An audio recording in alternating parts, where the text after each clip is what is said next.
Hello, dear learners. Welcome to Education First Official. How are you doing all? I hope you are doing well. So, dear students, इस video में आज हम class 8 के एक light के paper का revision करेंगे क्योंकि 30 जनवरी को हमारा एक लैट होगा लेवल 2 जो कि हेडक्वार्टर लेवल पर होगा। केवी हेडक्वार्टर से वो पेपर कंडक्ट किया जाएगा। तो उसकी हम एक तैयारी करेंगे, एक पेपर को सोल्व करेंगे जो कि हमारी न्यू टेक्स्ट बुक जो है एनसीईआरटी की जो न्यू टेक्स्ट बुक है उन पर बेस्ड है। देखेंगे कि इस पेपर में किस तरीके के क्वेश्चन पूछे गए हैं। ये जो पेपर है क्लास 8 का, इसमें कुछ गाइडलाइन दी गई है जो लिखी है कि टाइम रहेगा 2 और 30 मिनट्स, मैक्सिमम मार्क्स जो है 45 है। यहाँ कुछ डिटेल भरनी है, name, roll number, name of school, class और सेक्शन। चलिए शुरू करते हैं। यहाँ पर क्या क्या इंस्ट्रक्शन दी गई वो भी देख लेते हैं। लिखा है कि read all the questions carefully before answering. आपने क्वेश्चनों को ध्यान से पढ़ना है आंसर देने से पहले। This question paper contains 45 question और सभी क्वेश्चन जो है एमसीक्यू बेस हैं और सभी के लिए 1 नंबर निर्धारित किया गया, फिक्स किया गया। This question paper is divided into 2 section, section first, section second. Section second में 20 क्वेश्चन है जो कि लैंग्वेज से रिलेटेड है, इंग्लिश, हिंदी और संस्कृत। सेक्शन जो सेकंड है उसमें बाकी के जो सब्जेक्ट है मैथ, साइंस, सोशल साइंस के क्वेश्चन है। हमने क्या करना है, टिक द करेक्ट आंसर, हमने आंसर को टिक करना है और जो OMR है उसको भरना है हमने, OMR सीट को। चलिए हम पहले सेक्शन 1 जो है उसके क्वेश्चन देख लेते हैं। लैंग्वेज के क्या कुछ क्वेश्चन दिए गए हैं। पहला प्रश्न है इसमें कि read the except and answer the question that follow. यहाँ पर एक्सेप्ट का मतलब होता है कि एक छोटा सा अंश दिया गया है, पाठ का भाग है, उसको हमने ध्यान से पढ़ना है और सही उत्तर चुनना है।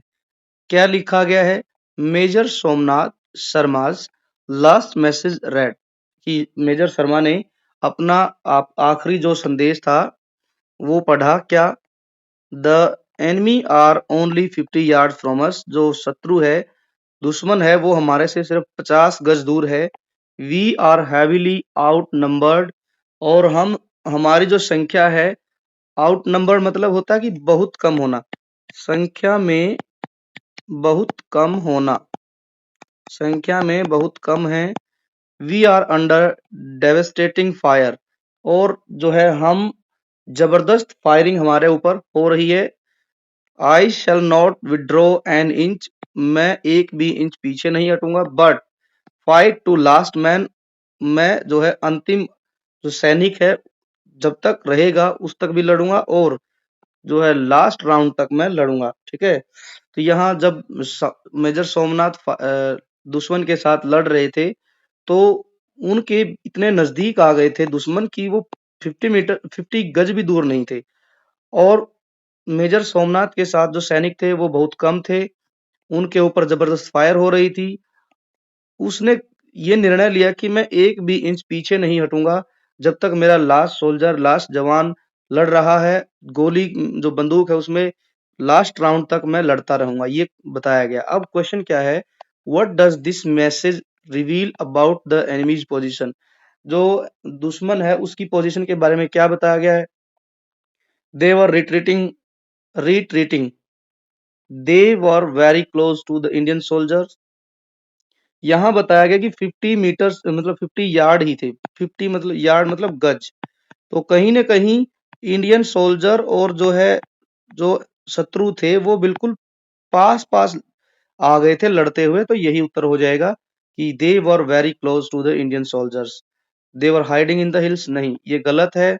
और वे मदद के लिए, रेनफोर्समेंट होता है, मदद के लिए वेट करते, ये भी गलत है। तो सही उत्तर होगा कि जो दुश्मन थे वो इंडियन सोल्जर्स के बिल्कुल पास आ गए थे। सेकंड क्वेश्चन देखते हैं क्या है कि read the except and answer the question that follow. ठीक है, हमें पढ़ना है अंश, यहाँ दिया गया एक पार्ट का अंश है, छोटा सा भाग है, उसको पढ़ेंगे फिर क्वेश्चन को आंसर चुनेंगे। टू बी क्वाइट ऑनेस्ट, यहाँ पर कहा है कि सच कहूं तो या ईमानदारी से कहूं तो service to our nation's farmer was not the career. यहाँ पर जो डॉक्टर जो है वर्गीज कुरियन हैं वो बता रहे हैं, क्या बता रहे हैं कि सच्चाई से कहूं, ईमानदारी से कहूं तो कि जो देश के किसानों की सेवा करना, service to our nation farmer was not the career, कि मेरा जो है भविष्य नहीं था, कैरियर नहीं था। I had vision for my self, जो मैंने अपने लिए सोचा था। फार्मर के लिए जो है कैरियर बनाना मेरा कोई सपना नहीं था। बट समहाउ, लेकिन क्या हुआ कि कुछ ऐसा हुआ कि a series of events swept me along, कि कुछ घटनाएं ऐसी हुई, घटनाओं की पूरी एक चेन बन गई जो मुझे बहा ले गई and put me in a certain time with a choice, कि वो ले गई मुझे बहाकर और मुझे एक ऐसा विकल्प दिया that would transform my life, जो मेरी लाइफ को बदल दिया। ठीक है, एक ऐसा मेरे पास विकल्प आया, चॉइस आई, जिसने मेरे जीवन को बदल दिया। अब क्वेश्चन क्या है, what does this reveal about the persons journey, कि ये जो ऊपर जो बातें बताई गई हैं ये एक पर्सन्स की जर्नी के बारे में क्या बताती है। He always wanted to farmer, क्या वो है वर्गीज कुरियन जो थे वो हमेशा एक फार्मर बनना चाहते थे? बिल्कुल नहीं। वो पहली लाइन में लिखा है कि वो किसानों की सेवा करने के बारे में तो सोच भी नहीं रहे थे कि वो उनका कैरियर बनेगा। लेकिन क्या हुआ, उन्होंने आनंद में एक क्या किया, खड़ी कर दी, एक जो है डेयरी खोली, जिसको हम अमूल बोलते हैं। ठीक है, तो डॉक्टर वर्गीज कुरियन ने खोली। ठीक, व्हाइट रिवॉल्यूशन लेकर आए। He was forced into dairy work against his will, उसको जो है डेयरी का काम करने के लिए फोर्स किया गया उसकी इच्छा के विरुद्ध, ये भी नहीं। He choose a life of service unexpectedly but whole hearted. सो ये आंसर होगा कि उसने क्या किया, ये जो सर्विस थी डेयरी फार्म खोलने की, ये उन्होंने क्या किया, ये उनके लिए अनएक्सपेक्टेड था, लेकिन उन्होंने इस काम को अपने पूरे दिल से किया। तो ये उत्तर हो जाएगा इसका, he choose a life of service unexpectedly but whole hearted. चलिए अब आगे बढ़ते हैं। नेक्स्ट क्वेश्चन है, ये भी वही है कि read the except and answer the question that follow. Encyclopedia Brown studied the four strange words left by Tim Nolan and realized they were clues pointing to the location of stolen jewelry। जो encyclopedia brown था उसने चार strange word पढ़े जो कि छोड़े गए थे टिम नोलन के द्वारा, और उसने महसूस किया, रियलाइज किया कि दे वर क्लू पॉइंटिंग, क्या थे वो, उसको महसूस हुआ कि ये जो चार वर्ड थे वो क्या बता रहे थे, वे चोरी के जो गहने थे उनकी जगह पता करने के लिए तरफ इशारा कर रहे थे, जो चार वर्ड मिस्टर जो टिम नोलन ने छोड़े थे। अब क्वेश्चन क्या है, what does this reveal about Encyclopedia Brown's character. He relies on luck to solve mysteries. He avoid difficult problem. He use logic and observation to uncover the truth. So यही इसका answer होगा कि वो क्या करता था, वो यूज करता था लॉजिक। ठीक है, वह सच्चाई का पता लगाने के लिए वह क्या करता, लॉजिक, तर्क लगाता और चीजों को जो है अवलोकन करता, उनका ऑब्जर्वेशन करता, ध्यान से देखता उनको और तर्क के साथ काम करता था। ठीक है, तो ये इसका उत्तर होगा। अब आगे है, read the line and answer the question. My next door neighbour Mrs Jones, कि जो मेरे घर के जो नेक्स्ट में जो पड़ोसी है वो है Mrs John, has got a garden full of stone, और जो उसका जो गार्डन है उसमें जो है पत्थर भरे हुए हैं। ठीक, what does the poet suggest about Mrs. Jones through this line? She is careless and disorganized. She prefers a traditional flower garden. She has a unique and conventional taste. She dislikes gardening altogether. तो यहाँ पर हम कहेंगे कि जो Mrs Mrs जो जोना Johns है Mrs Mrs Jonas के बारे में यहाँ बताया गया है कि वो जैसे उसके गार्डन में स्टोन्स रखे हैं, तो हम ये कह सकते हैं कि वो क्या करती है, she has she has unique and conventional test. ठीक है, उसको जो है कुछ अनोखा करना अच्छा लगता है और अनकन्वेंशनल उसका जो है तरीका है, और उसको अनकन्वेंशनल टेस्ट अच्छे लगते हैं। अब नेक्स्ट चलते हैं, रीड करना है, यहाँ जो जानकारी दी गई है और उसका आंसर लिखना है। This is a very special variety of paddy seeds. Paddy मतलब धान, धान की एक स्पेशल किस्म है ये। It will yield 3 times more than a regular variety. और इस जो धान की वैरायटी की एक खासियत है कि जो रेगुलर धान होता है, यह उससे 3 गुना ज्यादा जो है उगेगी, ग्रो करेगी। But it must be shown only by someone who has never yawned in his life, कि जो शर्त ये है कि ये तभी उगेगी 3 times मोर, कि जब उगाने वाला जो होगा, किसान जो भी है, फार्मर, जब तक उसने जमाही नहीं ली हो, जीवन में एक बार भी जमाही नहीं ली हो। अब क्वेश्चन क्या, what was the intention behind this clever statement. इस क्लेवर स्टेटमेंट के पीछे क्या जो है इंटेंशन रही होगी। To mock the king's farming knowledge, कि जो राजा के जो फार्मर हैं उनको टेस्ट करना है। To prove that yawning is डिसरेस्पेक्टेबल, कि जमाही लेना जो है एक अपमान की बात है। तो to show that yawning is natural and not offensive, यही इसका उत्तर है कि जमाही लेना एक नेचुरल प्रक्रिया है। ठीक है, और जो है कोई जानबूझकर ऐसे जमाही नहीं लेता, और ये कोई अपराध भी नहीं है, ऑफेंस भी नहीं है। अब आगे बढ़ते हैं, choose the correct verb to complete the sentence. Each of the student is responsible for submitting assignment on time.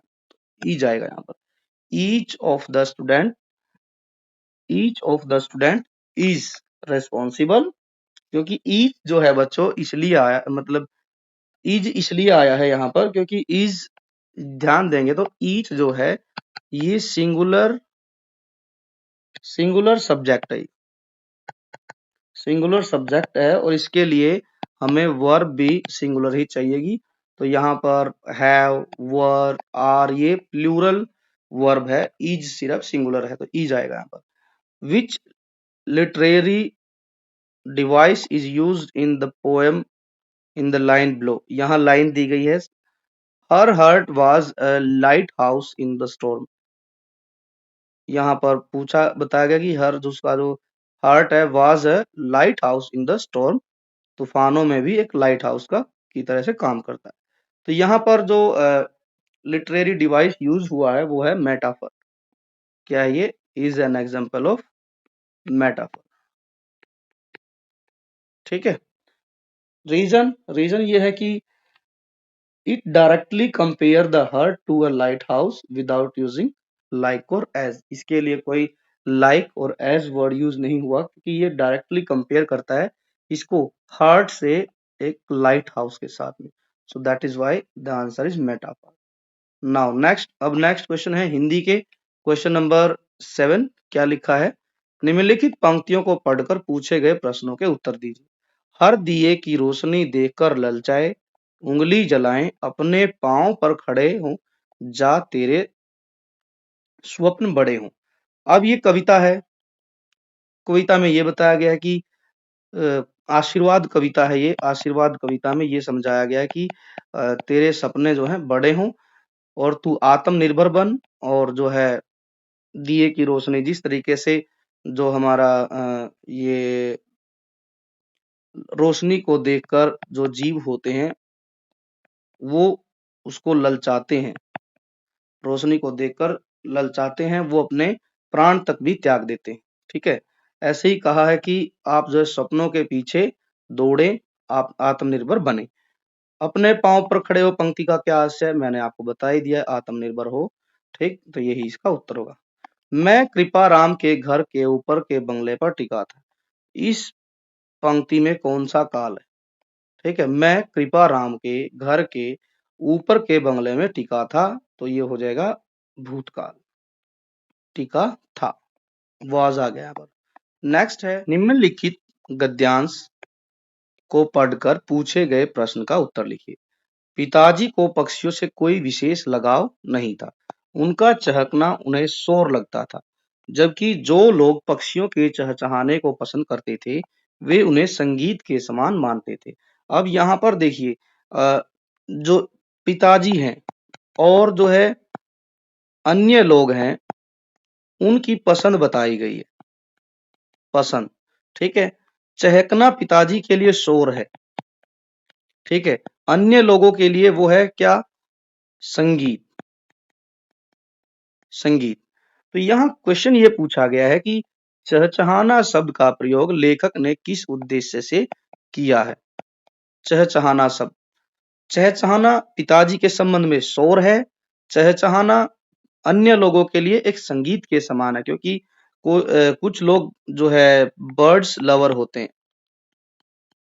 पक्षी प्रेमी होते हैं, तो उनके लिए वो संगीत के समान है। तो इससे क्या पता चलता है कि व्यक्तिगत स्वभाव जो था दोनों का, उनके अंतर को स्पष्ट करने के लिए चहचहाना शब्द प्रयोग किया गया है। आगे बढ़ते हैं। निम्नलिखित में से कौन सा शब्द तारे का पर्यायवाची नहीं है? तारे को नक्षत्र भी बोलते हैं। सोम जो बोलते हैं वो बोलते हैं हमारे यहाँ पर, सोम का अर्थ होता है चांद। सोम, अमृत को भी बोलते हैं, जहां तक एक बार आप चेक भी कर सकते हैं, बट चांद को कहते हैं। तारक और उड़ुगन, ये तो दोनों जो है तारे का पर्यायवाची ही, सोम नहीं। अब आगे चलते हैं। निम्नलिखित में से कौन सा द्वंद्व समास का उदाहरण नहीं? द्वंद्व समास बताना है।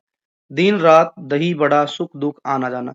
जो दही बड़ा है यहाँ पर, ये कर्मधारय समास का उदाहरण है। कर्मधारय समास, क्यों? क्योंकि ये जो है कर्मधारय समास में भी अधिकरण कारक होता है, और इसका जो विभक्ति होगी वो होगा दही में डूबा वड़ा या बड़ा। दही में डूबा बड़ा, यह दिन और रात, सुख और दुख, आना और जाना, ये तीनों तो द्वंद्व समास के उदाहरण है। हमारा उत्तर होगा ख। अब आगे बढ़ते हैं। आगे क्या दिया गया है? आगे लिखा है कि प्रश्न 13 में निंदक नियरे राखिए, आंगन कुटी छवाए। यहाँ पर यह बताया गया कि हमें अपने जो निंदा करने वाले को, आलोचकों को अपने आसपास ही रखना चाहिए, क्योंकि आलोचक जो होते हैं ना, वो हमारी कमियां बताते हैं और हमें एक मौका देते हैं और अच्छा बनने का। बिन पानी साबुन बिना निर्मल करे सुभाए। निंदा करने वाले आलोचक जो होते हैं वो ऐसे होते हैं कि हमें किसी साबुन की भी जरूरत नहीं है और ना पानी गिराने की जरूरत है ना, वो क्या करते हैं, वैसे ही हमें निर्मल कर देते हैं। यहाँ जीवन में किस दृष्टिकोण को अपनाने की सलाह दी गई है? यहाँ जो कवि है वो ये कहना चाह रहा है कि हमें आलोचकों से, निंदा करने वालों से, जो हमारी चुगली करते हैं, निंदा करते हैं, उनसे घबराना नहीं है। क्योंकि जब वो निंदा करते हैं तो हमें अपनी गलतियां पता चलती हैं, और जो है गलतियां जब हमें पता चलती हैं तो हमें उनको सुधार लेना चाहिए, ठीक है, और सुधार कर हमें अपने जीवन को और अच्छा बनाना चाहिए। चलिए आगे बढ़ते हैं। नीचे जो गद्यांश दिया गया है उसके में से गद्यांश को पढ़ना है और प्रश्नों के उत्तर लिखने हैं। मुझे हरिद्वार का समाचार लिखने में बड़ा आनंद होता है।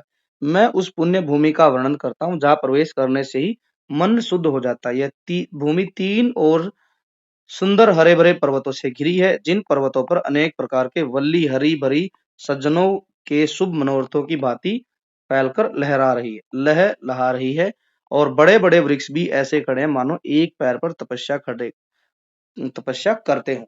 अब यहाँ पर क्या बताया गया? पेड़ों के बारे में बताया गया है कि पेड़ भी हरिद्वार में ऐसे लगते हैं कि एक पैर पर खड़े होकर तपस्या कर रहे हो, ठीक है। इसका मतलब क्या है? यही पूछा गया, बड़े बड़े वृक्ष भी ऐसे खड़े हैं मानो एक पैर पर खड़े होकर तपस्या कर रहे हो। लेखक किसका बोध कराता है? वृक्षों की विशालता और स्थिरता, यही है। जैसे साधु जो हैं, महात्मा लोग जो होते हैं, वो एक पैर पर खड़े होकर तपस्या करते हैं। वो ये दर्शाते हैं कि वे स्थिर हो गए हैं, अपनी अवस्था में स्थिर हैं, ठीक। तो यही इसका उत्तर है। पेड़ भी ऐसे ही दर्शाइए, पेड़ों की विशालता, पेड़ इतने विशाल हैं और वे अपनी जगह पर स्थिर हो गए हैं, ऐसा लगता है कि वो तपस्या कर रहे हो। वृक्षों की ऊंचाई मात्र 9। बोझिल हो गए हैं, बोझिल मतलब बहुत भारी हो गया, नहीं। पेड़ों का डरावना स्वरूप, ये तो नेगेटिव तरीके से यूज हुए हैं, तो इसका उत्तर होगा क। अब चलते हैं संस्कृत की तरफ। यहाँ संस्कृत में क्या लिखा है कि अधोलिखिते श्लोके कस्य वैशिष्ट्यम प्रतिपादितम अस्ति। यहाँ पर यह बताया गया कि नीचे जो श्लोक दिया गया है, यहाँ उस श्लोक में किसकी खासियत, वैशिष्ट्यम की भाई खासियत, विशिष्टता बताई गई है। श्लोक क्या है? गुणी गुणम वेति न वेति निर्गुणम।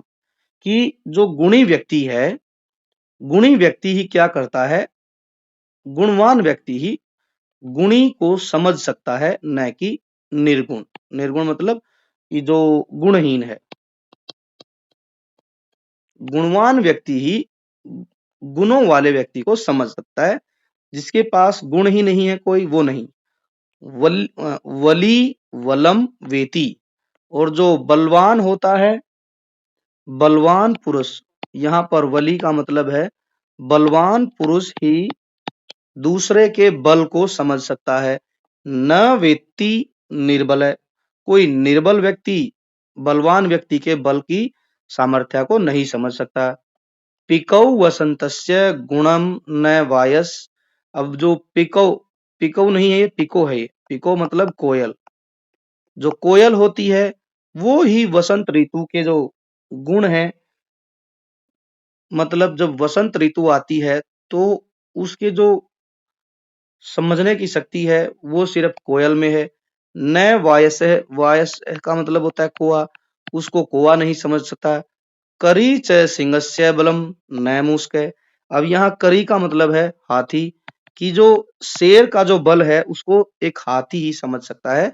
मूषक का मतलब होता है चूहा। शेर के बल को जो या शेर की सामर्थ्य को चूहा नहीं समझ सकता। तो यहाँ पूछा था कि कस्य वैशिष्ट्यम प्रतिपादम अस्ति, कि भाई किसकी खासियत बताई गई है। तो इनमें पता चलता है कि योग्य जनानाम महत्वम, अयोग्य जनानाम महत्वम। गजस्य बलम मूषकस्य बलम नहीं, मूषकस्य और गजस्य बलम नहीं। यहाँ पर बताया गया जो योग्य जन है उनके महत्व, उनकी विशिष्टता के बारे में इस जो श्लोक में बताया गया। चलिए आगे चलते हैं। नेक्स्ट क्वेश्चन है, अब यहाँ क्या लिखा है कि श्रद्धावान लभते, श्रद्धावान लभते ज्ञानम तत्पर संयतेन्द्रिय, ज्ञानम लब्ध्वा पराम शांतिम चिरेणादि गच्छति। मतलब क्या है इसका, कि जो श्रद्धावान है, लभते, श्रद्धावान लभते ज्ञानम, कि जो व्यक्ति श्रद्धा रखता है, विश्वास रखता है, जिसकी आस्था है, उसी को ही क्या मिलता है, ज्ञान प्राप्त होता है। जो व्यक्ति श्रद्धा रखता है और ज्ञान प्राप्ति के लिए तत्पर रहता है, संयतेंद्रिय, और क्या है कि जिसने अपनी इंद्रियों को, संयते इंद्रिय मतलब इंद्रियों को संयमित कर लिया, संयमित मतलब नियंत्रित कर लिया, कंट्रोल कर लिया है। अब उसके लिए क्या है, ज्ञान लब्ध्वा, वही व्यक्ति ज्ञान प्राप्त करता है और वह परम शांति, ठीक है, परम शांति को प्राप्त कर लेता है। ये इसका अर्थ है कि जो व्यक्ति श्रद्धावान और जो है ज्ञान सीखने के लिए तत्पर होता है और जिसने इंद्रियों को संयमित कर लिया है, वह ज्ञान प्राप्त कर परम शांति को प्राप्त होता है। प्रश्न क्या है, नरह कानी सवसे करोति। जो नर है उसने किसको अपने वश में कर लिया है, यहाँ इंद्रियाणी की बात है, ठीक है, इंद्रियों को वश में करना है, तो इसका उत्तर होगा सी। अब आगे बढ़ते हैं। अधोलिखित समयवाचकस्य अंकस्य कृते उचित रूपम चिनुत। यहाँ समय दिया गया है 7:45। अब जो है 7:45 लिखा है, तो इसके बारे में हमें समय बताना है, क्या समय हो गया यहाँ पर। तो देखो, यहाँ है पादोन अष्टवादनम। पादोन का मतलब होता है पौने, पौने जैसे हम बोलते हैं 7:45, 7:45, ठीक है। तो यहाँ पर 7:45 का समय है तो हम लिखेंगे पादोन अष्टवादनम। पादोन सप्तवादनम तो होता कि हम लिखते 6:45। यहाँ पर पादोन षडवादनम वो होता 5:45। सप्तवादनम तो मतलब है कि 7 बजे। ठीक, तो इसका आंसर होगा ए। 18वां क्वेश्चन है। 18वें क्वेश्चन में क्या लिखा है? अधोलिखितस्य वाक्यस्य कृते उचितम अव्ययम पदम चिनु। अव्यय पद चुनना है अब हमें यहाँ पर। तो यहाँ हम लिखेंगे कि डैश अविचारितम कर्म न कर्तव्यम। जो मतलब क्या है कि जिसका हमें विचार नहीं किया है, जिस पे हमने अभी निर्णय नहीं लिया है, डिस्कशन नहीं किया है, वो काम नहीं करने चाहिए।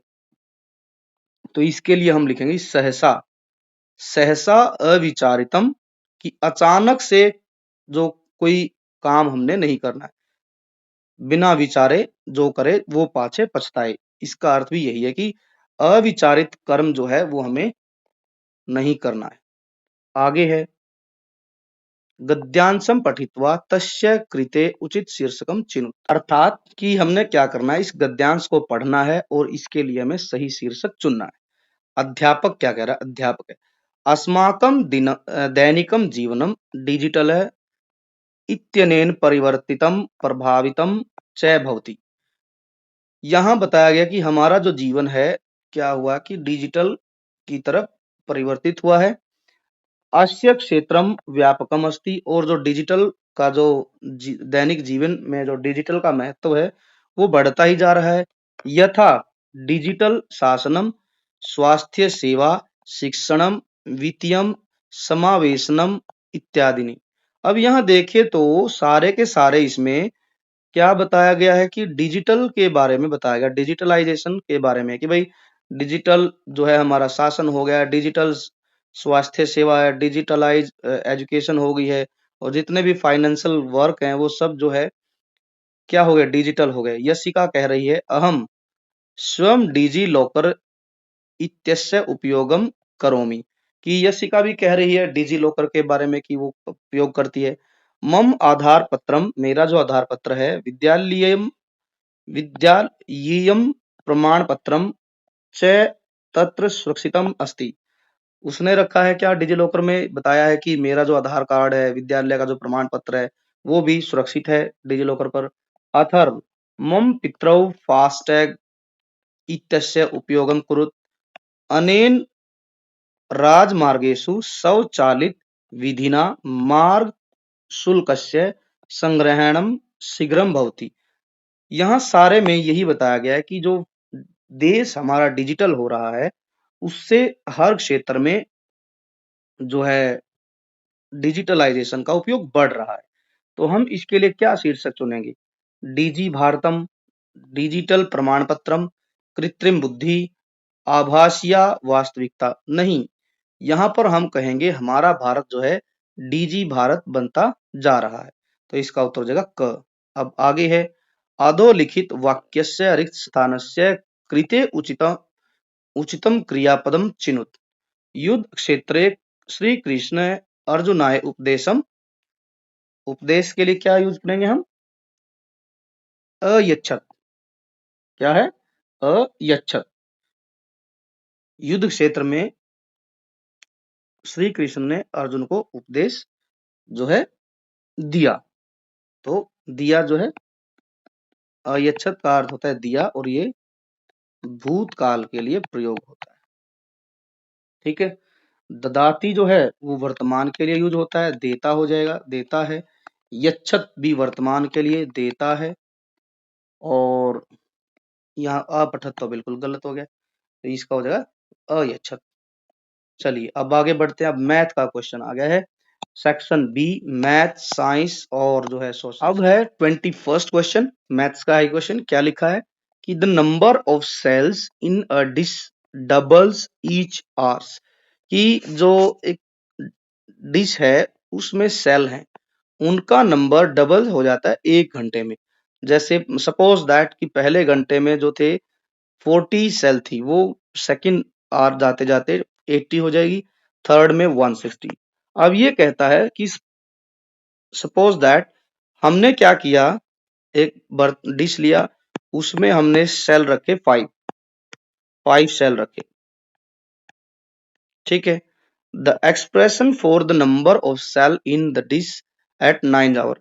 तो ये बताना है कि फर्स्ट आवर जब कंप्लीट हुआ, मतलब पहला जो आवर था स्टार्टिंग में, उस बर्तन में सिर्फ 5 क्या थी, सेल थी। लेकिन ये बताओ 9 आवर्स के बाद उसमें कितनी जो है सेल होंगी। अब देखो इसके लिए यहां दिया गया है 5 इंटू टू की पावर 5, 5 इंटू टू की पावर 9, 5 इंटू टू की पावर 7। देखो यहाँ क्या है, 1 आवर में कितनी हो गई है, 5। 1 आवर में 5 सेल हुई। सेकंड आवर में कितनी होंगी, तो हम क्या करेंगे सेकंड आवर में 5 इंटू 5, ठीक है। तो इसको हम ऐसे भी लिख सकते हैं कि भाई 5 इंटू टू की पावर 1, ठीक है। ठीक, तो ये हो गया। ऐसे ही जाएंगे तो यहां लिखा है एक ऑप्शन 5 इंटू टू की पावर 9, ठीक है। ठीक, डबल हो रही है। और घंटे कितने हैं, 9। और पहले घंटे में कितनी थी, 5 थी। तो ये वाला आंसर हमारा हो जाएगा कि आफ्टर 9 आवर्स जो सेल होंगी वो होंगी 5 इंटू टू की power 9। So this is the right answer, this is the right answer, ठीक है। ऐसे ही क्रम बढ़ता जाएगा। यहाँ सॉरी, यहाँ पर जो है 5 इंटू 5 नहीं, जो कि हम लिखेंगे 5 इंटू टू की इंटू टू, सेकेंड आवर में हो जाएगी, डबल होगी ना दूसरे आवर में। तो ऐसे ही बढ़ती जाएगी, 5 इंटू हम कहेंगे फिर टू की पावर 3, हर बार डबल हो रही है, ठीक है। तो ये हो जाएगा हमारा आंसर कि लास्ट में जाके 5 इंटू टू की पावर 9 हो जाएगी। बी आंसर होगा इसका। आगे बढ़ते हैं।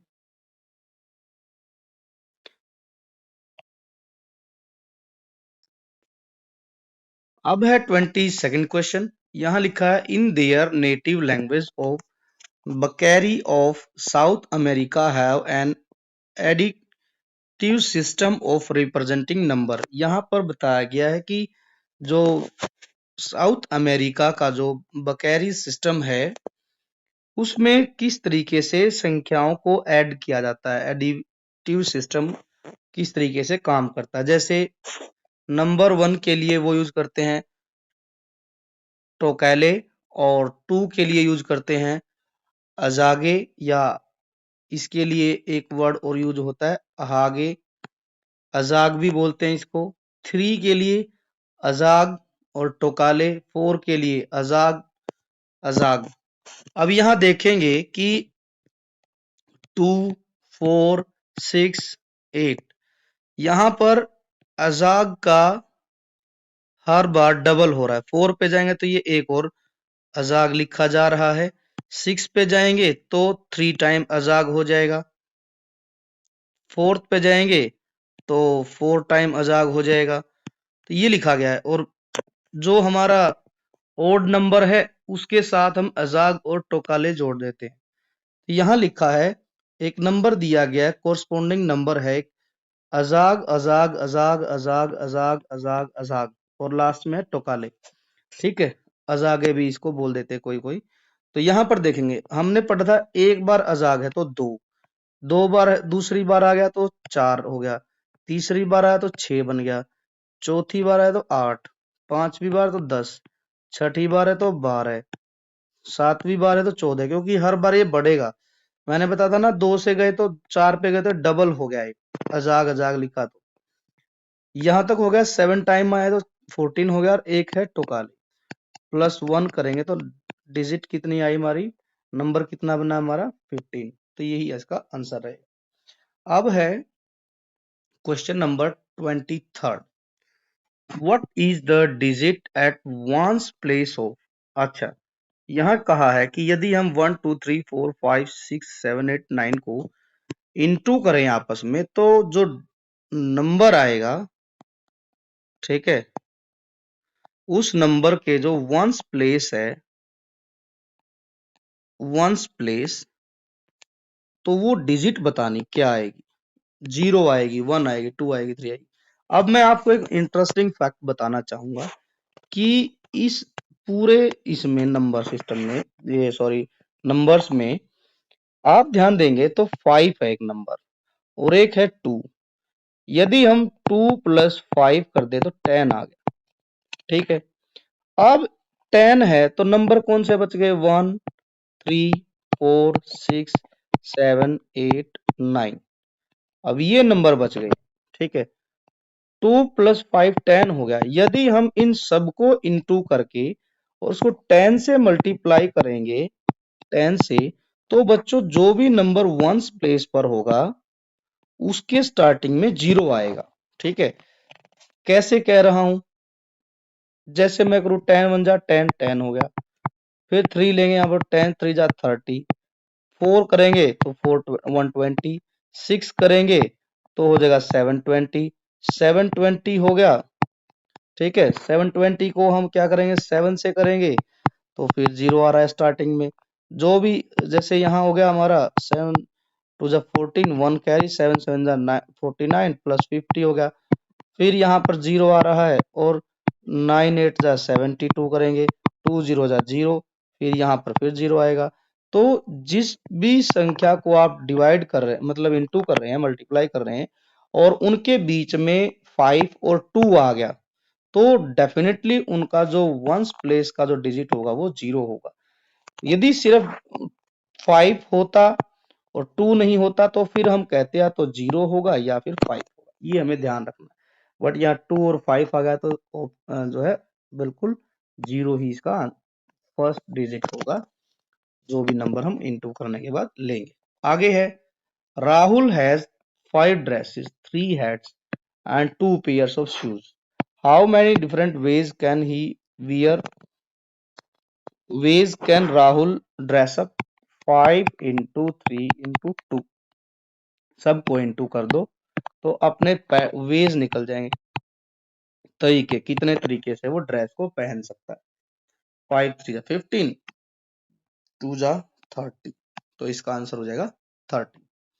अब क्या लिखा है 25th क्वेश्चन कि a floor of chilli sauce is being discontinued and, floor नहीं है, फ्लेवर है, flavour of chilli sauce is being discontinued, the shopkeeper still have 60 bottle. कि भाई एक चिली सॉस का एक फ्लेवर था, उसको डिसकंटिन्यू कर दिया गया, लेकिन शॉपकीपर के पास 60 बोतल अभी भी रखी है। He takes them to the Sundays market, इन 60 बोतल को वो संडे मार्केट ले गया, and sell as many as can, उसने जितनी हो सकी उतनी बोतलें बेची। Select the formula for the numbers of बोतल remaining if he takes bottle to the Sundays market and sell them as। भाई 60 बोतल लेके गया था और उसने संडे को ये कहा है कि sell S of them, S बेच दी है, टोटल संख्या जो बेची उसने एस बेची, ठीक। तो ये बताना है रिमेनिंग कितनी रह गई। भैया देखो, जब यहाँ पर एस बोतल उसने बेची है, क्योंकि एस की इसने कोई वैल्यू नहीं बताई यहाँ पर कि 5 बेची, 10 बेची, 20 बेची, ठीक है, नहीं, एस बताया, सिर्फ एस नंबर ऑफ बोटल्स उसने बेच दिए। तो ये बताना अब उसके पास कितनी रह गई, तो कितनी रह गई, 60 माइनस एस कर दो, बच गई जितनी, तो 60 माइनस एस इसका आंसर होगा। अब है which of these has the greatest number of divisor, 16 20 24 28। देखो, डिवाइजर निकालना, हम पता करेंगे कि 16 किस किस से डिवाइड होता है। 1 से होता है, 2 से, 3 से नहीं होता, 4 से होता है, 6 से भी नहीं, 8 से होता है और 16 से होता है, मतलब इसके डिवाइजर 5 है। 20 किस किस से होता है, 1 2 5, सॉरी 4 से भी होता है, 5 से भी, 10 से भी, 20 से भी। इसके टोटल डिवाइजर हो गए 1 2 3 4 5 6, 6 हो गए। 24 के कितने हो गए जी, 1 से भी होता है डिवाइड, 2 से भी, 3 से भी, 4 से भी, 6 से भी, 8 से भी, और 12 से भी, 24 से भी। इसके टोटल डिवाइजर कितने? 1 2 3 4 5 6 7 8। इसके टोटल डिवाइजर हैं 8। 8 नंबर्स ऐसे हैं जो 24 को डिवाइड करते हैं। 28 के 1 2 4 7 14 28। इसके डिवाइजर हैं टोटल 6। 6 ऐसे डिजिट हैं, मतलब नंबर हैं जो 28 को कंप्लीटली डिवाइड करते हैं, तो उसमें 6 डिजिट हैं। अब ज्यादा कौन से के हैं? ग्रेट नंबर ऑफ डिवाइजर, तो 24 के हैं। टोटल 8 हैं, तो 24 इसका आंसर होगा। नाउ नेक्स्ट क्वेश्चन क्या है? The sum of 3 different prime number is 50। ठीक है जी। Which is the greatest of 3 times. अब देखो यहां पर लिखा है प्राइम नंबर। प्राइम नंबर कौन से होते हैं? जो या तो 1 से और या फिर इटसेल्फ, जो या तो 1 से डिवाइड होते हैं और या फिर खुद से। ठीक है, वो वाले नंबर बताने हैं हमने। ठीक, prime number, different prime number में सबसे लार्जेस्ट नंबर निकालना है। ऑप्शन से सॉल्व करेंगे इसको। 37 मान लिया कि फर्स्ट नंबर है हमारा 37, लार्जेस्ट नंबर 37 है। अब छोटे नंबर हमें नहीं पता है। अब देखो 37 हमने ऑप्शन लिया, तो 50 में से 37 माइनस किया तो बच गया हमारा 13। 13 इन दोनों संख्याओं का प्लस होगा, फर्स्ट और सेकंड। फर्स्ट और सेकंड 13 नंबर मतलब को प्लस कर रहे हैं, 13 बन रहा है, तो या तो नंबर होगा 6 या होगा 7 या होगा 2 या होगा 11 या होगा 4 या होगा 9। यही नंबर है। अब ध्यान देंगे, जो नंबर इसने बताया कि तीनों नंबर, 3 डिफरेंट नंबर क्या है? प्राइम नंबर है। लेकिन ये जो नंबर है ये तो कंपोजिट नंबर हो गए। ठीक है, क्योंकि 6 1 से भी डिवाइड है, 2 से भी, 3 से भी और 6 से भी। ठीक, 2 जो है यहां पर प्राइम नंबर है और 11 एक पेयर ये बनता है। पहले के उत्तर में देखते हैं कि एक नंबर हमने मान लिया 2 11 और 37। एक आंसर ये लग रहा है, लेकिन ध्यान देंगे 37 तो लार्जेस्ट नंबर नहीं है। यहाँ तो 43 भी है, 47 भी है, 41 भी है। ठीक है, तो ये आंसर हमारा खत्म हो गया, क्योंकि 4 जो नंबर है यहाँ पर ये एक कंपोजिट नंबर है। ठीक है, ये 1 से भी डिवाइड होता है, 2 से भी, 4 से भी। तो यहाँ पर एक आंसर ये बन रहा है, पहली बात। लेकिन हमने देखा कि 37 तो इन सब चारों नंबर से छोटा है, तो ये तो आंसर नहीं है। अब हम दूसरे को चेक करेंगे। दूसरा क्या नंबर है? दूसरा नंबर है हमारा 43। 43 माइनस करो, 7 आ गया। अब 7 जो दो नंबर हैं फर्स्ट और सेकंड, थर्ड नंबर क्या है हमारा? 43 है। फर्स्ट सेकंड नंबर हमें पता नहीं, ये 7 आया है, तो या इन फर्स्ट और सेकंड नंबर का प्लस जो है 7 होना चाहिए। या तो ये नंबर होगा 1 + 6 या 2 + 5 3 + 4, इस तरीके से होगा।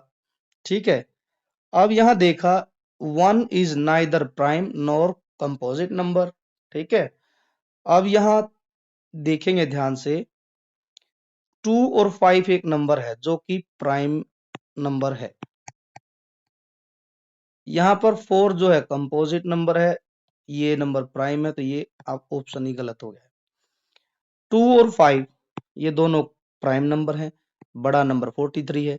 लेकिन ध्यान देंगे, अभी भी हम क्या ध्यान देंगे कि ऐसा नंबर अभी भी बचा हुआ है 47। 47 में देख लेते हैं, क्योंकि 31 छोटा था, अभी 43 47 से छोटा नंबर है, तो इसको भी देखते हैं एक बार। आगे बढ़ते हैं अभी अगले ऑप्शन पर। 47 किया तो 3 बच गया। अब 3 जो है उसके हम ऐसे कोई नंबर बनाए कि जो प्राइम नंबर हो, या तो 1 हो सकता है, या 2 2 या 1, यही बचा है। अब हमें पता है कि 1 जो है ना तो प्राइम है ना कंपोजिट है, ये भी नहीं है। 2 है एक ऑप्शन, तो एक ऑप्शन नहीं, संख्याएं तो 3 है। ठीक है, यहाँ तो क्या हुई 47 के आंसर में 1 2 और 47, ठीक है। एक ना तो प्राइम है ना जो है कंपोजिट है, ठीक है। तो ये आंसर भी गलत हो गया। तो क्या बच गया फिर? एक बार 41 को और देख लेते हैं। 41 माइनस करो, 9 बच गया। 9 को हम इस तरीके से लिख सकते हैं 1 + 8, 2 + 7, 3 + 6, 4 + 5, ठीक है, 4 + 5। और बस इतना ही बहुत है। ये 1 कट गया, 2 और 7 जो है एक नंबर बन रहा है इसके साथ में, 2 और 7, ठीक है।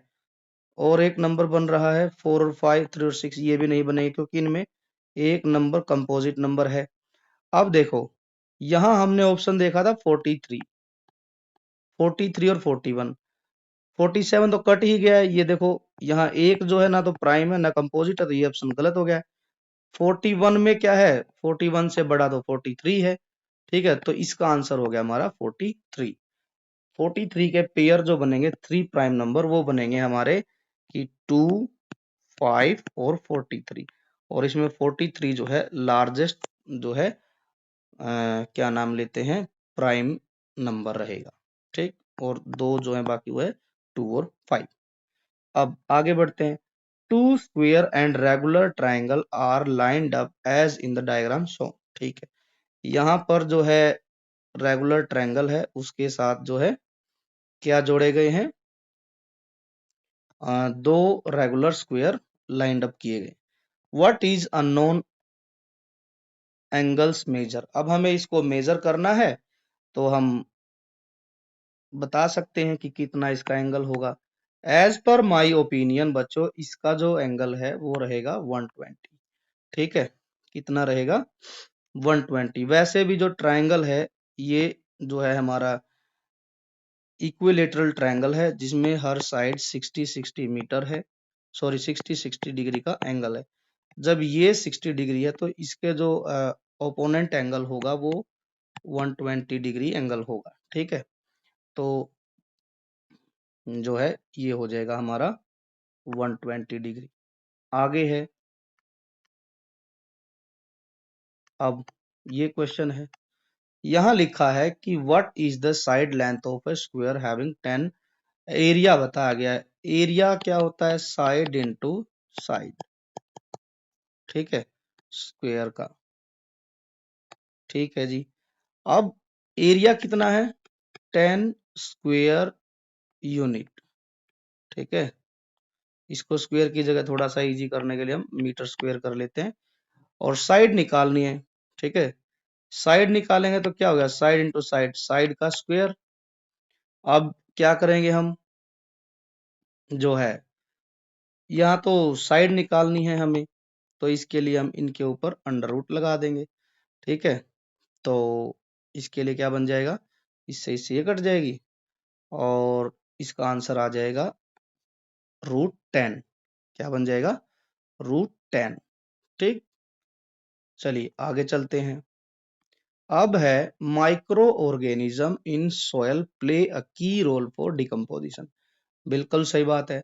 जो माइक्रो ऑर्गेनिज्म होते हैं वो सोयल को फर्टाइल बनाते हैं, डिकम्पोज करते हैं, ठीक है। और वो जो है उसकी जो सोयल की फर्टिलिटी बढ़ जाती है।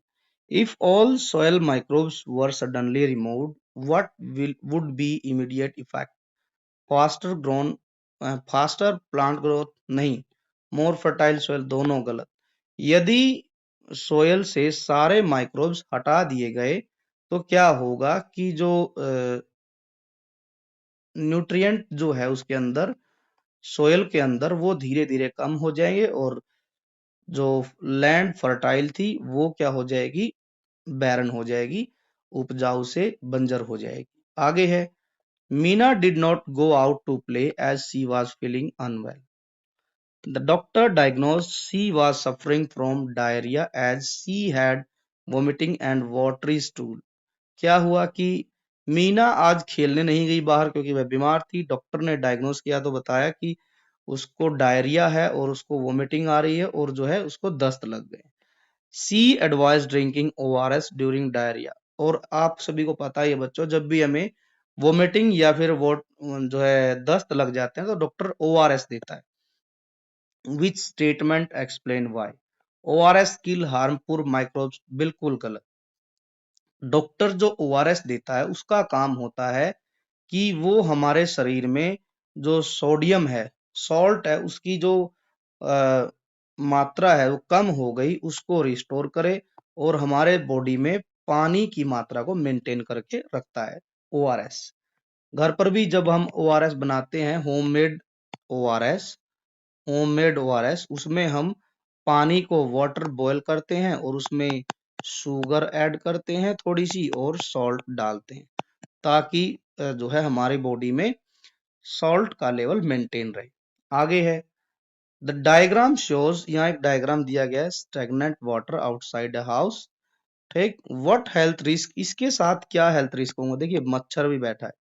Spread of cholera, increase in case of goitre, mosquito borne disease, यही तो होगा। मच्छर कहाँ आते हैं? जहां पर पानी खड़ा रहता है, गंदा पानी खड़ा रहेगा वहां पर मच्छर आते हैं, मलेरिया डेंगू ये फैलते हैं। फिर आगे है विच situation best represent mental wellbeing, कौन सी सिचुएशन जो है हमारे मेंटल वेलबींग को रिप्रेजेंट करती है? स्कोरिंग हाई मार्क ओनली नहीं, इससे तो हमारा एकेडमिक पोर्शन बढ़ेगा, एकेडमिक जो है हमारी क्वालिटी बढ़ेगी। स्टडिंग नहीं, स्टेइंग काम अंडर स्ट्रेस, ये है हमारी हमारी जो मेंटल वेलबींग है वो काम करती है हमारे माइंड पर, वो कहती है कि हमें काम रहना है, शांत रहना है, स्ट्रेस में भी। आगे है, अब यहाँ बताया गया है कि the diagram shows a coil connected to a battery, ये कोयल है, इसको हमने कनेक्टेड किया बैटरी से। When current flows it picks up pins, ये जो पिन रखी है ये उठाती है जब इसमें करंट फ्लो किया जाता है। व्हाट फिनोमेनन इज शोन, यहाँ पर क्या फिनोमेना शो किया गया है? ये शो किया गया है इलेक्ट्रोमैग्नेट, क्या है ये? इलेक्ट्रोमैग्नेटिज्म जो है यहाँ पर दिखाया गया किस तरीके से बिजली जब भी करंट फ्लो किया जाता है कोयल के अंदर से तो वो मैग्नेट की तरह से काम कर रहा है। ठीक है, तो इलेक्ट्रोमैग्नेटिज्म हो जाएगा। अब नेक्स्ट क्वेश्चन है Harish and Rohini were rolling ball toward each other, ये रोहिणी है, ये हर्ष है, ये एक दूसरे की तरफ बॉल को रोल कर रहे हैं। The ball gradually slow down and stop, ball थोड़ी देर के बाद में जो है चलती चलती चलती रुक जाती है। इसके पीछे कौन सा फोर्स काम करता है? ये तो फ्रिक्शन है, घर्षण, घर्षण। ठीक है, आपने भी देखा होगा बाइक है या फिर हम घर में कह सकते हैं कि हमारे घर में भी ऐसे ढेर सारे एग्जाम्पल होते हैं, जैसे हम घर में बॉल खेलते हैं। ठीक, तो बॉल हमने फेंकी, वो थोड़ी देर के बाद जो है रुक गई, कारण क्योंकि बॉल के बीच में और जमीन के बीच में फ्रिक्शनल फोर्स काम कर रहा है, वो उसको रोक देता है, अपोजिट डायरेक्शन में काम करता है। ठीक है, इसीलिए वो रोक देता है। बॉल इधर से फेंकी, जमीन के साथ दौड़ रही, जमीन और बॉल के बीच में फ्रिक्शन लग रहा है तो वो फ्रिक्शनल फोर्स काम करता है। अब आगे है a magnet attract iron nails, which type of force is this, इन दोनों में कौन सा फोर्स काम करता है? कि जो मैग्नेट है वो क्या करता है? आयरन नेल्स को अट्रैक्ट करता है। ठीक है, तो आयरन नेल को अट्रैक्ट करता है तो इसमें कौन सा फोर्स काम कर रहा है? Contact force, gravitational force, non contact and material specific, universal force? नहीं, contact force is the right answer. अब है अतुल हैड केप्ट क्लोज्ड बोतल इन सनलाइट, अतुल ने क्या किया, एक बोतल ली और उसको धूप में रख दिया। आफ्टर सम टाइम्स उसने देखा कि बोतल जो है फूल गई है। Which of these following reason best explanation the cause of it, air inside cool नहीं, वो बोतल क्या किया, धूप में रखी है, धूप में रखी, रोशनी पड़ी बोतल पर तो क्या हुआ कि वो बोतल एक्सपेंड हो गई। तो ये इसलिए हुआ क्योंकि in air inside heat up, अंदर की जो बोतल के अंदर की जो एयर थी वो गर्म हो गई और गर्म होने पर उसके अंदर से प्रेशर इंक्रीज हो गया, इसीलिए बोतल जो है फूल गई थी। आगे है, a town is facing frequent power cut because it thermal power plant is shutting down due to coal storage. ठीक है जी। The government wants a long term solution that reduce dependence of coal. क्या हुआ कि एक town है जो कि फ्रीक्वेंटली पावर कट्स की प्रॉब्लम को फेस कर रहा है, क्योंकि वहां का थर्मल पावर प्लांट जो है वो वहां पर कोयले की मात्रा कम है। इसके लिए सरकार जो है लॉन्ग टर्म जो सॉल्यूशन चाहती है। तो इनमें से बेस्ट अल्टरनेट क्या हो सकता है? अरे भाई, इसमें सीधा सा देखेंगे हम कि यदि हम सोलर पैनल इंस्टॉल करेंगे या फिर उस गांव के आसपास, टाउन के आसपास विंड फार्म इंस्टॉल करेंगे, तो परमानेंटली क्या होगा, उस प्रॉब्लम का सॉल्यूशन हो जाएगा। क्योंकि जो सोलर पैनल हैं वो सनलाइट के हिसाब से काम करते हैं। विंड फार्म लगाएंगे तो हवा जब चलेगी तो टरबाइन घूमेंगे, और ये दोनों जो है क्या है कि हमारे कह सकते हैं कि रिन्यूएबल सोर्स ऑफ एनर्जी है। ठीक, तो सी ऑप्शन होगा। The battle of Talikota 1565 lead to a major decline of which empire? That was Vijayanagara empire. Talikota जो है बच्चों, वो विजयनगर के पास में एक जगह है, वहां पर युद्ध हुआ था। ठीक है, इन 1565। ठीक, विजयनगर में। तो इससे क्या हुआ था कि it was Vijayanagar was defeated by the alliance of Deccan sultanate. Deccan सल्तनत ने मिलकर विजयनगर को डिफीट किया था। आगे है, नेक्स्ट क्वेश्चन है, a factory owner has modern machine, skilled worker and enough land, still he suffer losses. एक फैक्ट्री ओनर के पास सारी अच्छी चीजें हैं, मॉडर्न मशीन है, स्किल्ड वर्कर हैं, और बहुत जो है फैक्ट्री लगाने के लिए काफी लैंड भी है, फिर भी वह कंपनी घाटे में, because he produce goods that people do not want to buy. Which factor of production failed? यहाँ पर कौन सा फैक्टर जो है फेल्ड हो गया? Land, labour, capital. देखो, यहाँ कहा कि स्किल्ड लेबर भी है, लैंड भी है, कैपिटल भी है, बट उसके पास एंटरप्रेन्योरशिप नहीं है। एंटरप्रेन्योरशिप क्या करती है? इन्वॉल्व करती है the vision, risk taking and decision making required. और क्या है कि एंटरप्रेन्योरशिप ये पता लगाती है कि हमारे जो कंज्यूमर है उनको क्या चीज चाहिए, और क्या चीज उसको कंज्यूमर को अच्छी लगती है, क्या चीज बाय करना चाहता है। जो चीज बाय करना चाहता है फिर उसका मैन्युफैक्चर करे। ठीक है, मैन्युफैक्चर उसका करे, ऐसे नहीं कि भाई मतलब कुछ भी बना दिया है ना अपनी फैक्ट्री में, नहीं। जो चीज कंज्यूमर को पसंद आती है उसके हिसाब से चले। ठीक है, जो सर्विस या चीजें कंज्यूमर चाहता है उनको वो मैन्युफैक्चर करेगा, क्योंकि उसके पास लैंड भी है, कैपिटल धन भी है, लेबर भी अच्छी है, सारी चीजें मिलके उसी चीज को बनाए जो कंज्यूमर को पसंद आती है, तो जो है डेफिनेटली उसकी सेल बढ़ेगी। आगे है, विच situation best shows that election commission act independently of the government? जो गवर्नमेंट है में इलेक्शन कमीशन है वो इंडिपेंडेंटली क्या एक्ट कर सकता है? Election commission ask the government for permission before punishing candidate. Election commission conduct election only when minister prove. Election commission punish a minister for violating the code of conduct। This is the right, कि जो election commission होता है वो किसी भी minister को punish कर सकता है, सजा दे सकता है, जब किसी भी राज्य में कोड ऑफ कंडक्ट लगा है। कोड ऑफ कंडक्ट के दौरान पता होता है कि कोई भी पार्टी जो है वो अपना प्रचार नहीं करेगी। ठीक है, यदि कोई ऐसा करता है, लोगों को पैसे बांटता है या कोई और चीज करता है जो कि अगेंस्ट है कोड ऑफ कंडक्ट के, तो इलेक्शन कमीशन उसको पनिश कर सकता है। चलिए आगे है, which administrative post under Shivaji is direct correctly matched for its function? Amatya finance minister, Senapati judicial head. गलत, ये तो बिल्कुल गलत है। सेनापति तो जो होता है वो होता है सेना का कमांडर, सेना का कमांडर, मंत्री फॉरेन मिनिस्टर, न्यायाधीश मिलिट्री कमांडर। नहीं, देखो ये दोनों गलत हो गए। जुडिशियल हेड तो होता है न्यायाधीश। ठीक है, और मिलिट्री कमांडर जो होता है वो होता है सेनापति।